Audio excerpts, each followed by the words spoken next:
Hello बच्चों, स्वागत है आपका एक बार फिर से।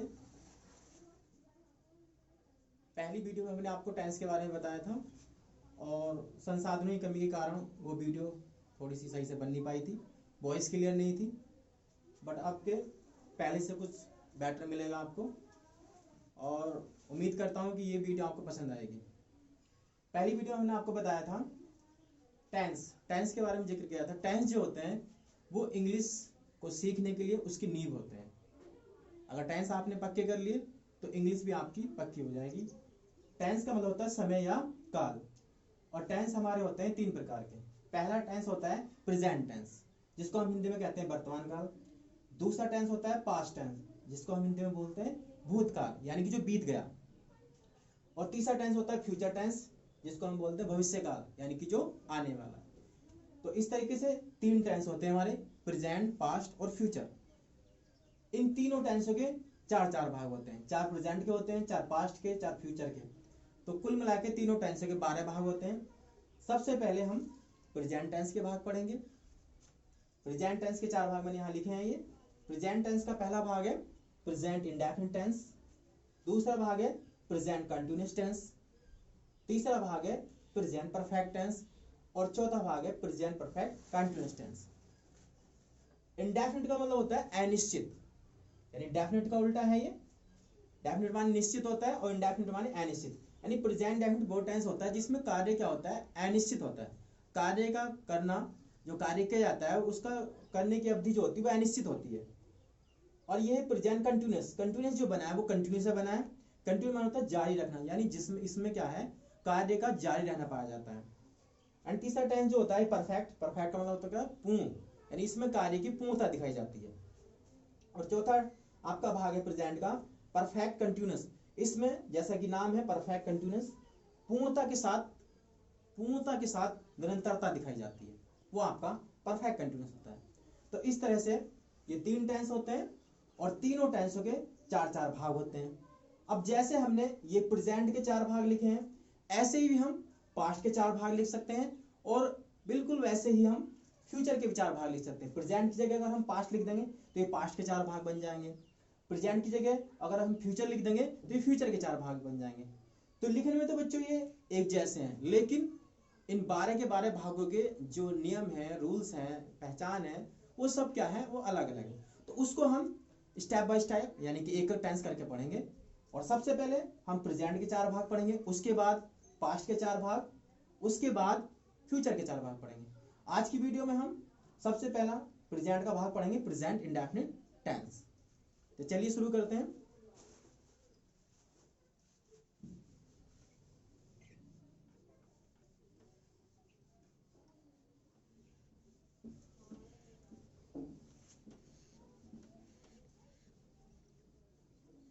टेंस से रिलेटेड किसी को भी कोई भी प्रॉब्लम है तो वो हमें कमेंट बॉक्स में जाके अपनी प्रॉब्लम लिख सकता है, कुछ सुझाव है वो भी दे सकता है। किसी भी तरह की कोई प्रॉब्लम है तो आप कमेंट में हमें लिख सकते हैं।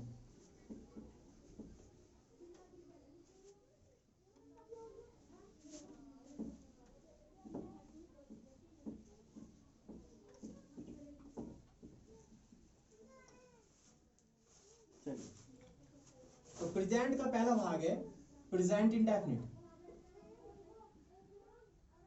प्रेजेंट इंडेफिनिट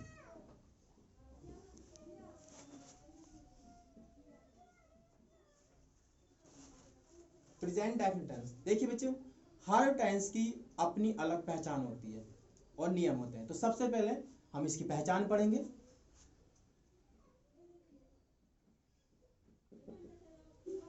जिन वाक्यों के अंत में ता है, ती है, ते है, ता हूं, ती हूं आदि शब्द आ जाए तो समझ जाना वो वाक्य कौन से टेंस का होगा, प्रेजेंट इंडेफिनिट का। तो हमने बताया आपको, यदि किसी वाक्य के अंत में ता है, ती है, ते है या ता हूं, ती हूं आदि शब्द आ जाए तो समझ जाना वो वाक्य प्रेजेंट इंडेफिनिट टेंस का होगा। अब इसके बाद नियमों की बात चलती है, रूल्स की बात चलती है। प्रेजेंट इंडेफिनिट के वाक्यों को हम बनाएंगे कैसे, हिंदी के वाक्य की इंग्लिश कैसे बनाएंगे, कैसे हम हिंदी के वाक्यों को इंग्लिश में ट्रांसलेट करेंगे। तो यहाँ पे इसके कुछ नियम है जो आपको बहुत ही केयरफुली समझने हैं। देखिए बच्चों, प्रेजेंट टेंस में 3 नियम ऐसे हैं जहां पर मुख्य क्रिया में एस या एस जुड़ता है। अब आप लोगों में शायद कुछ सोच रहे होंगे कि मुख्य क्रिया क्या होती है और मतलब कर्ता वगैरह क्या होता है, तो उसमें थोड़ा सा हम आपको बता देते हैं। जैसे कि एक सेंटेंस होता है, राम पुस्तक पढ़ता है। तो देखिए बच्चों, जो एक हिंदी का वाक्य होता है या किसी भी चीज का मतलब एक वाक्य हो, हिंदी का हो या अंग्रेजी का हो, वो उसके कुछ भाग होते हैं। जैसे कि एक होता है कर्ता, जिसको इंग्लिश में बोलते हैं सब्जेक्ट। कर्ता वो होता है जो काम को करने वाला होता है। तो जैसे ये वाक्य है, यहाँ पे क्या है, राम वाक्य का सब्जेक्ट है, करता है। तो पुस्तक पढ़ना है, काम राम कर रहा है, तो इसको हम कर्ता कहेंगे। इंग्लिश में बोलेंगे इसको सब्जेक्ट। क्या बोलेंगे? सब्जेक्ट। दूसरा होती है मुख्य क्रिया। मुख्य क्रिया यानी कि मेन काम क्या किया जा रहा है। तो मुख्य क्रिया हमेशा वाक्य के लास्ट में होती है। जैसे कि ये पढ़ता है यानी कि पढ़ना, पढ़ना होगी हमारी मुख्य क्रिया, जिसको हम इंग्लिश में बोलते हैं मेन वर्ब। Main verb. अब एक होता है कर्म। कर्म यानी कि काम, यानी कौन सा काम किया जा रहा है। तो कर्म क्या, पुस्तक को पढ़ा जा रहा है, तो ये हमारी पुस्तक क्या होगी, कर्म होगी, जिसको हम इंग्लिश में बोलते हैं ऑब्जेक्ट। तो ये 3 भाग तो इसमें बता दिए मैंने आपको, वाक्य के कर्ता, कर्म और मुख्य क्रिया। इसके अलावा भी बहुत सारे भाग होते हैं, वो स्टेप बाय स्टेप आपको बताएंगे। तो पहला नियम है प्रेजेंट टेंस का कि यदि वाक्य का कर्ता एक वचन हो, मैं लिख देता हूं बोर्ड पे, यदि वाक्य का कर्ता एक वचन हो और वाक्य साधारण हो, तो मुख्य क्रिया में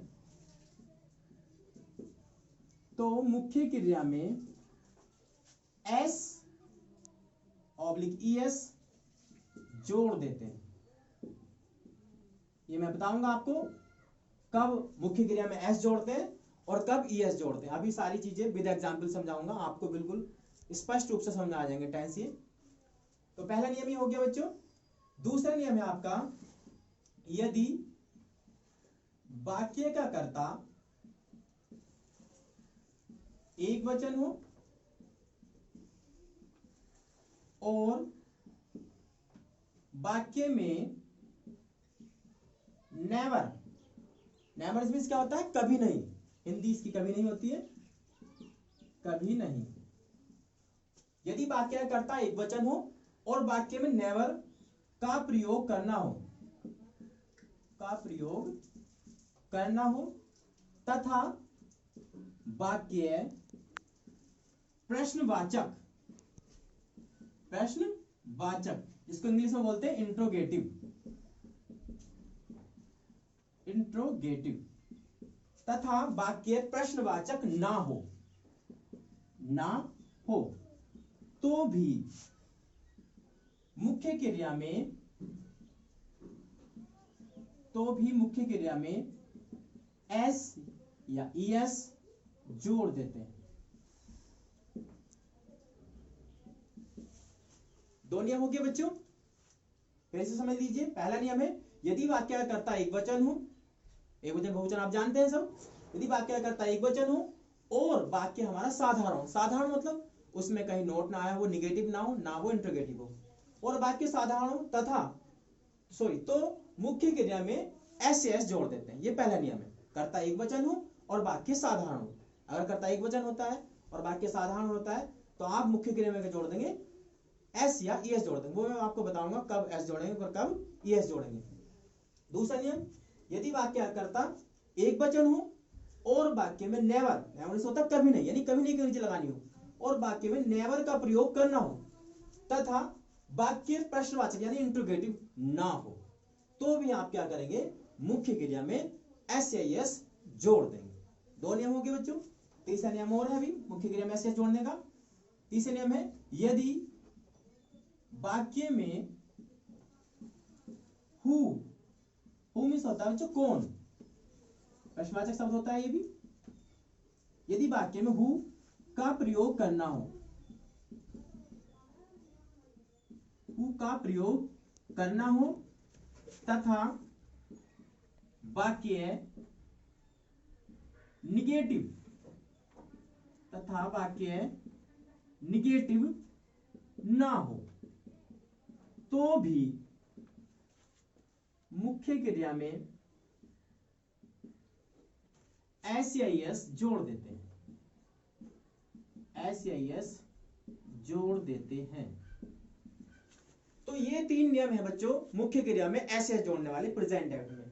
तीसरा नियम समझ लीजिए द्वारा, यदि वाक्य में हु यानी कौन की अंग्रेजी लगानी हो, हु का प्रयोग करना हो तथा वाक्य निगेटिव ना हो, निगेटिव मतलब उसमें नॉट का प्रयोग हमें ना करना हो, नेवर नेवर या नॉट का प्रयोग ना करना हो, तो भी आप क्या करेंगे मुख्य क्रिया में एस या एस जोड़ देंगे। तो ये 3 नियम है बच्चों मुख्य क्रिया में एस या एस जोड़ने वाले। अगर इन 3 नियमों में से कोई सा एक नियम किसी वाक्य में बिल्कुल फिट बैठता है, सही से बैठता है, तो ही आप मुख्य क्रिया में एस या एस जोड़ेंगे, वरना नहीं जोड़ेंगे। ठीक है बच्चों, क्लियर हो गया। तो ये 3 नियम है मुख्य क्रिया में एस या एस जोड़ने वाले। अब इसके बाद हर एक टेंस की अपनी सहायक क्रिया होती है, तो इस टेंस की भी अपनी सहायक क्रिया है प्रेजेंट टेंस की। इस टेंस की 2 सहायक क्रिया होती है, एक वचन कर्ता की डज और बहुवचन कर्ता की डू। लिख देता हूं मैं,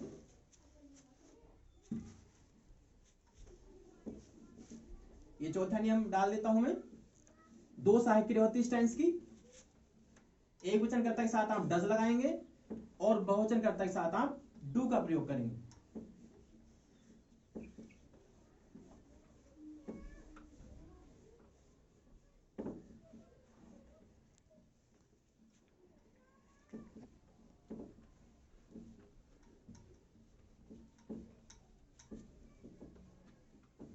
ध्यान से समझना, मैं उम्मीद करता हूं कि ये आप वीडियो देखकर प्रेजेंट टेंस को बिल्कुल इजी समझेंगे और इसी टेंस को क्या 12 के 12 भागों को आप बिल्कुल इजी समझेंगे और आपकी समझ में आ जाएगा।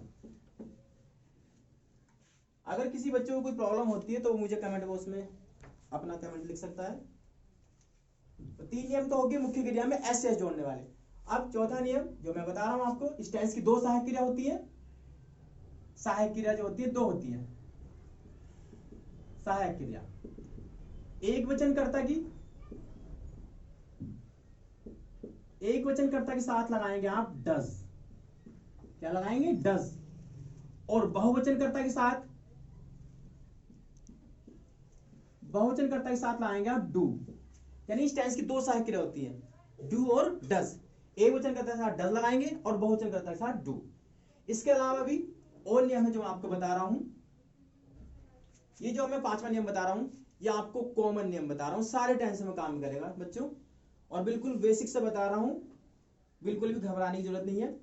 देखिए बच्चों, अगर किसी भी टेंस का वाक्य क्या से शुरू होता है, यानी कि क्या हम स्कूल जाते हैं, क्या वह स्कूल जाएगा, कुछ भी समथिंग हो, अगर कोई किसी भी टेंस का वाक्य क्या से स्टार्ट होता है, तो हमेशा याद रखना शुरू में सहायक क्रिया आती है, वो भी कर्ता के हिसाब से। अगर किसी भी टेंस का वाक्य क्या से स्टार्ट होता है तो कर्ता के हिसाब से सहायक क्रिया शुरू में आती है। तो ऐसे ही इस टेंस में होगा, यदि वाक्य क्या से स्टार्ट होगा तो कर्ता के अनुसार, अगर कर्ता एक वचन है तो शुरू में हम डज लगा देंगे, और कर्ता बहुवचन है तो शुरू में हम डू लगा देंगे। ठीक है बच्चों। दूसरा अगला नियम, यदि वाक्य के बीच में, कहा वाक्य के बीच में कोई प्रश्नवाचक शब्द आ जाए, जैसे कब, क्यों, कहां, क्या आदि, बहुत सारे प्रश्नवाचक शब्द होते हैं, आप लोग जानते होंगे। यदि वाक्य के बीच में कोई प्रश्नवाचक शब्द आ जाता है तो जब हम उस वाक्य की अंग्रेजी बनाते हैं तो सबसे पहले इन प्रश्नवाचक शब्दों की अंग्रेजी शुरू में लिखी जाती है। और क्या करते हैं, इन प्रश्नवाचक शब्दों की अंग्रेजी तो शुरू में लिखी जाती है, साथ साथ इन प्रश्नवाचक शब्दों की अंग्रेजी के साथ हम कर्ता के अनुसार सहायक क्रिया लगाते हैं। यानी कि इन प्रश्नवाचक शब्दों की अंग्रेजी शुरू में आती है और साथ में आप कर्ता के अनुसार सहायक क्रिया डू या डज का प्रयोग भी इनके साथ करेंगे। ठीक है बच्चों, अगले नियम की तरफ पढ़ते हैं, नंबर 7। देखिए बच्चों, ये जो टेंस आप पढ़ रहे हैं प्रेजेंट डेफिनिट टेंस, इसमें क्या होता है, अगर वाक्य साधारण है तो आप उस साधारण वाक्य में सहायक क्रिया डू या डस का प्रयोग नहीं करेंगे। ये स्पेशल नियम है, तो मैं इनको नोट बना देता हूं। ये पहला नोट हो जाएगा आपका। नोट भी नियम ही होते हैं, लेकिन वो इस नियमों से थोड़ा हटके होते हैं, स्पेशल होते हैं। तो प्रेजेंट में क्या होता है, साधारण वाक्यों में सहायक क्रिया नहीं लगाते हैं। अगर वाक्य आपका साधारण है तो आप वाक्य में सहायक क्रिया डू या डस का प्रयोग नहीं करेंगे। ये पहला नोट हो गया। दूसरा, इस प्रेजेंट में जो टेंस चल रहा है इसमें क्या होता है, नेवर के साथ और हु के साथ भी सहायक क्रिया प्रयोग नहीं करते। तो इस टेंस में जो चल रहा है प्रेजेंट डेफिनिट, इसमें नेवर के साथ यानी कभी नहीं करेंगे के साथ तथा हु के साथ भी सहायक क्रिया डू या डज नहीं लगाते हैं।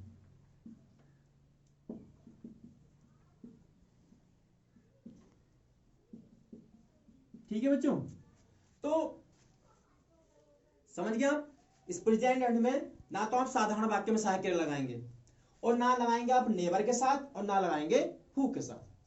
ठीक है, अब एग्जाम्पल करते हैं। अच्छा हाँ, एक बात और रह गई, आपको मैंने बताया था कि 3 नियमों में, शुरू में जो नियम बताए थे कि 3 नियमों में मुख्य क्रिया में एस एस जोड़ते हैं। अब कब हम मुख्य क्रिया में एस जोड़ते हैं और कब ईएस जोड़ते हैं, इस बात पे भी चर्चा कर लेते हैं। देखिए बच्चों, यदि मुख्य क्रिया के बाद का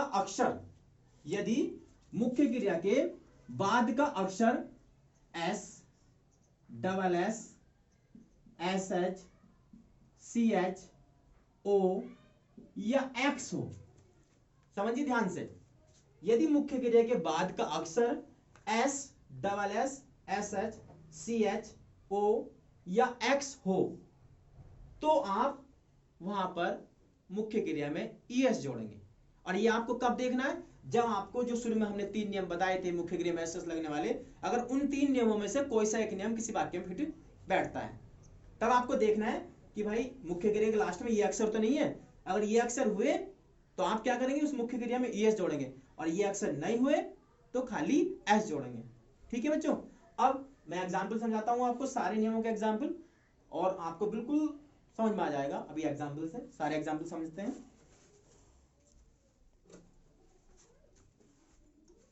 एग्जाम्पल से सारे रूल क्लियर हो जाएंगे आपको। और इसके बावजूद भी अगर किसी को कोई प्रॉब्लम आती है, कोई बात समझ में नहीं आती, कोई रूल समझ में नहीं आता है, तो वो मुझे कमेंट में अपनी प्रॉब्लम को लिख सकता है।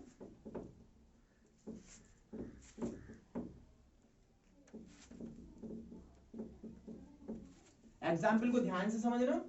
ये जो रूल्स आपको लिखवाए मैंने बताए हैं, यही रूल सारे एग्जाम्पल में फिट होंगे और सारे ट्रांसलेशन बहुत आसानी से हो जाएंगी।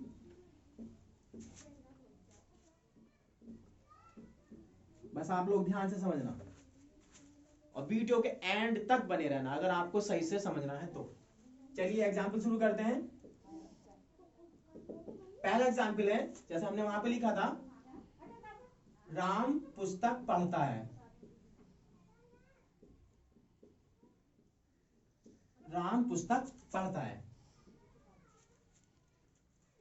देखिए बच्चों, सबसे पहले पहचान कीजिए। आपको पहचान लिखवाई थी कि जिन वाक्यों में क्या है, ता है, तो ता है इस वाक्य में, तो प्रेजेंट डेफिनिट का जाहिर सी बात है। अब राम पुस्तक पढ़ता है तो वाक्य कैसा है, साधारण है, और कर्ता क्या इसका, राम, एक वचन है। तो इसका मतलब जो हमने आपको पहला नियम बताया था वो इसमें फिट बैठ रहा है कि वाक्य कर्ता एक वचन है और वाक्य साधारण है, तो यहां पर मुख्य क्रिया में एस एस जुड़ेगा। तो चलिए बनाते हैं अंग्रेजी, राम। अब ये वाक्य साधारण भी है, तो इसमें जो मैंने नीचे नोट लिखवाया था, एक नोट भी फिट हो रहा है कि साधारण वाक्यों में प्रेजेंट एंड में सहायक क्रिया नहीं लगाते हैं, तो सहायक क्रिया तो आएगी नहीं, तो कर्ता के बाद अब क्या आएगी, मुख्य क्रिया। मुख्य क्रिया क्या, पढ़ना, पढ़ने की रीड होती है। अब जब आपका इसमें एस वाला नियम फिट हो रहा है बच्चों, अब देखिए इसमें रीड में लास्ट में ना तो एस है, ना डबल एस है, ना सी एच है, ना एस एच है, ना ओ है, ना एक्स है, तो इसमें खाली क्या जुड़ेगा, एस, रीड्स। अब क्या पढ़ता है, पुस्तक, राम रीड से बुक। ये आपका सेंटेंस बन गया। दूसरा लिख देता हूं मैं,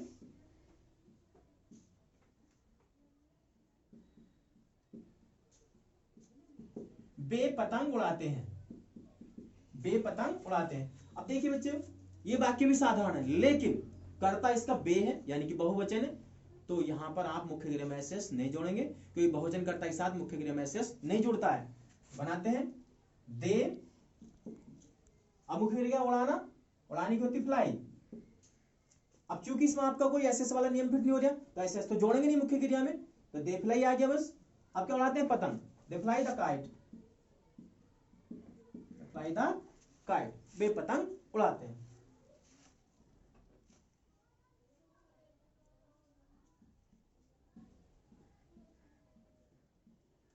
मोहन झूठ नहीं बोलता है, मोहन झूठ नहीं बोलता है। एक वाक्य देखिए बच्चों, कर्ता इसका एक वचन है, लेकिन वाक्य साधारण नहीं है, ठीक है, तो ऐसे इस वाला तो नियम इसमें फिट नहीं हो रहा है, तो कर्ता लगाते हैं आप मोहन, मोहन। अब इसमें नहीं आ रहा है, तो अब नहीं के लिए खाली नोट ले आएंगे, जो वो सहायक क्रिया है वो यहाँ पे यूज होगी। मोहन कर्ता एक वचन है, तो नहीं के लिए खाली नोट लगाएंगे, क्या लाएंगे? Does note, does note. अब मुख्य क्रिया क्या है?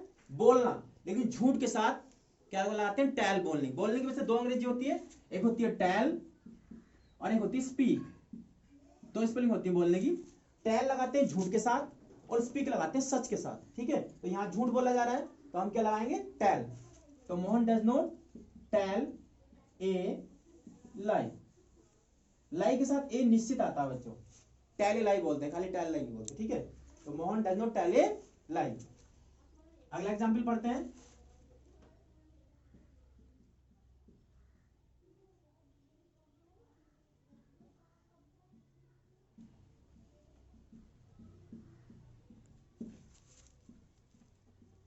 सीता भोजन कभी नहीं पकाती है।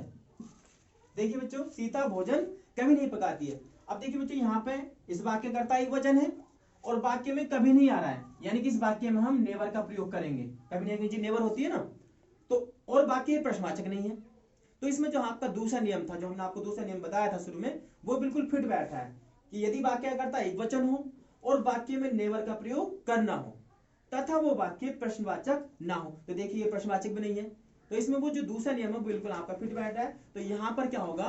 मुख्य क्रिया में आप एस जोड़ेंगे। तो सीता, आप कभी नहीं की आगे अंग्रेजी नेवर।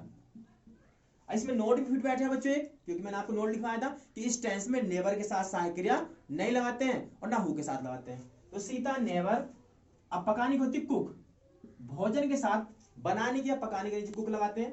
अब चूंकि एस वाला नियम फिट बैठा है, तो यहाँ पे क्या जोड़ देंगे? एस। ये एस तो लगाएंगे नहीं, क्यों नहीं लगाएंगे आपको पता है, क्योंकि इस मुख्य क्रिया के बाद में ना तो एस है, ना डबल एस है, ना एस एच है, ना सी एच है, ना ओ है, ना एक्स है, तो इसलिए खाली एस है, खाली एस जोड़ेंगे। तो Sita never कुक्स food, food means भोजन, बन गया आपका sentence, Sita never कुक्स food, Sita भोजन कभी नहीं पकाती है। ठीक है बच्चों, कुछ आगे बढ़ते हैं और एग्जाम्पल करते हैं, पूरा क्लियर करेंगे प्रेजेंट हेम्प्ट का। आज इस वीडियो में मैं आपको बिल्कुल प्रेजेंट हेम्प्ट को क्लियर करा के छोड़ूंगा, और उसके बाद भी किसी को कोई समस्या आती है तो मैं बार बार बता रहा हूं आपसे, आपको कमेंट बॉक्स में लिख देना है कि कौन सी बात आपको समझ में नहीं आई। और अगर बच्चों वीडियो आपको अच्छा लगे तो आप वीडियो को लाइक कर सकते हैं और हमारे इस चैनल को सब्सक्राइब कर सकते हैं। अच्छा लगे तो, जबरदस्ती तो कुछ नहीं है भाई। सेंटेंस बनाते हैं, और ये बच्चे कक्षा में शोर नहीं मचाते हैं। ये बच्चे कक्षा में शोर नहीं मचाते हैं। तो देखिए बच्चों, यहां पे करता क्या? ये बच्चे, अब ये बच्चे तो बहुवचन है ना, बहुवचन, तो ये क्या लगा देंगे आप? दीज, और बच्चे की चिल्ड्रन,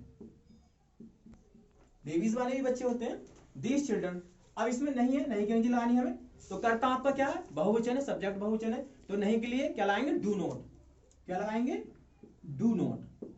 अब मुख्य क्रिया क्या? मचाना। शोर मचाने की एक अंग्रेजी होती है मेक ए नॉइज। क्या होती है? Make a noise.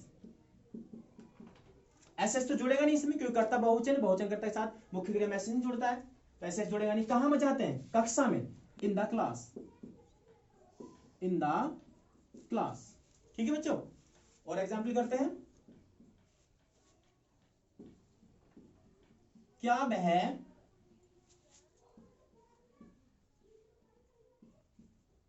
खेत कभी नहीं जोतता है? क्या वह खेत कभी नहीं जोतता है? देखिए बच्चों, ये क्या से स्टार्ट हो रहा है? आपको बताया था मैंने, हर एक टेंस का नियम है, अगर वाक्य क्या से स्टार्ट होता है तो कर्ता के अनुसार सहायक क्रिया शुरू में आएगी। अब कर्ता क्या? वह, वह तो एक वचन है, तो कर्ता के हिसाब से सहायक क्रिया क्या की वजह से शुरू में आ गई? डज। इस क्या के लिए? क्योंकि कर्ता एक वचन है, तो डज, फिर कर्ता आ गया ही। अब कभी नहीं गिनी जाएगी नेवर।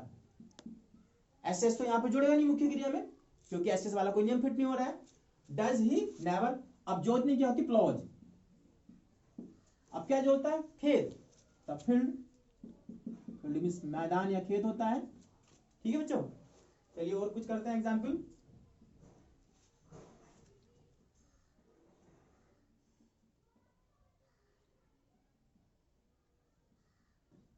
तुम उसे क्यों पीटते हो? तुम उसे क्यों पीटते हो? चलिए बच्चों देखिए, यहां वाक्य के बीच में प्रश्नवाचक शब्द आ गया। आपको मैंने नियम बताया था, हर एक टेंस का नियम है ये भी, कि यदि वाक्य के बीच में कोई प्रश्नवाचक शब्द आता है तो सबसे पहले उसकी अंग्रेजी लगती है, उसके बाद कर्ता के अनुसार उसके साथ सहायक लगाते हैं। इस क्यों की अंग्रेजी शुरू में आएगी? भाई। ठीक है बच्चों, अब साथ में लाएंगे सहायक क्रिया कर्ता के अनुसार। कर्ता क्या हमारा? तुम, यानी कि यू। यू तो बहुवचन होता है, तो इसके साथ बहुवचन सहायक लाएंगे डू। फिर कर्ता आ गया आपका यू। अब मुख्य क्रिया क्या? पीटना। पीटनी होती बीट। एसएस तो जुड़ेगा नहीं, क्योंकि एसएस वाला कोई नियम फिट नहीं है यहाँ पे, तो बीट का बीट रहेगा। अब किसे पीटते? उसे। उसे यानी कि एक वचन है कर्मी, एक वचन है कर्म, हिम। हिम लगा देंगे यहाँ पे। तो बच्चों देखो, उसे से हमें पता ही चलेगा कि लड़की है या लड़का, तो आप हिम भी ला सकते हैं और हर भी ला सकते हैं, लड़की भी हो सकती है। लेकिन जो बेटर होता है, जो ज्यादातर लिखा जाता है, वो हिम ही लिखा जाता है। ठीक है बच्चों, जहां पे हमें लिंग का पता ना चले कि लड़की है लड़का, तो वहां पर हमें लड़के के प्रोनाउन को या नाउन को ही चुनना चाहिए। नेक्स्ट एग्जाम्पल और करते हैं।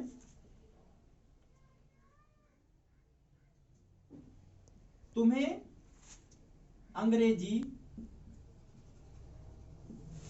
कौन पढ़ाता है? तुम्हें अंग्रेजी कौन पढ़ाता है? एक बात रहेगी थी बच्चों आपसे बताने से।